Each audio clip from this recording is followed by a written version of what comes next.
നമസ്കാരം, റീജ ലേണിംഗ് വേൾഡിലേക്ക് സ്വാഗതം. നമ്മുടെ 30 ഡേയ്സ് ഹിന്ദി ചലഞ്ചിന്റെ 18ാം ദിവസമാണിന്ന്.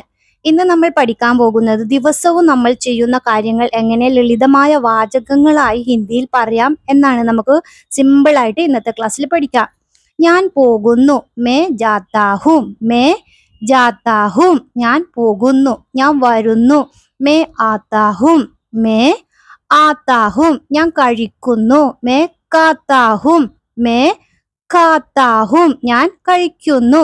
ഞാൻ കുടിക്കുന്നു, മേ പീത്താ ഹൂം, മേ പീത്താ ഹൂം, ഞാൻ കാണുന്നു, മേ ദേഖ്താ ഹൂം, മേ ദേഖ്താ ഹൂം, ഞാൻ വായിക്കുന്നു, മേ പഠിത്താ ഹൂം, മേ പഠിത്താ ഹൂം, ഞാൻ കേൾക്കുന്നു, മേ സുൻതാ ഹൂം, മേ സുൻതാ ഹൂം, ഞാൻ ചെയ്യുന്നു, മേ കർത്താ ഹൂം, മേ കർത്താ ഹൂം.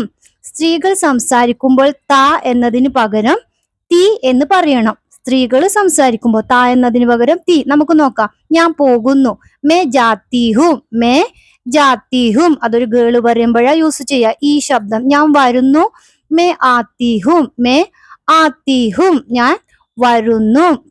മനസ്സിലാവുന്നുണ്ടോ? വീഡിയോ ഇഷ്ടമായാൽ ലൈക്ക് ചെയ്യുക, ഷെയർ ചെയ്യുക, അതുപോലെ ചാനൽ സബ്സ്ക്രൈബ് ചെയ്യുക. വീട്ടിൽ നിന്ന് പ്രാക്ടീസ് ചെയ്യുക. വീണ്ടും അടുത്ത ക്ലാസ്സിൽ അടുത്ത കാര്യങ്ങൾ പഠിക്കാം. ബൈ.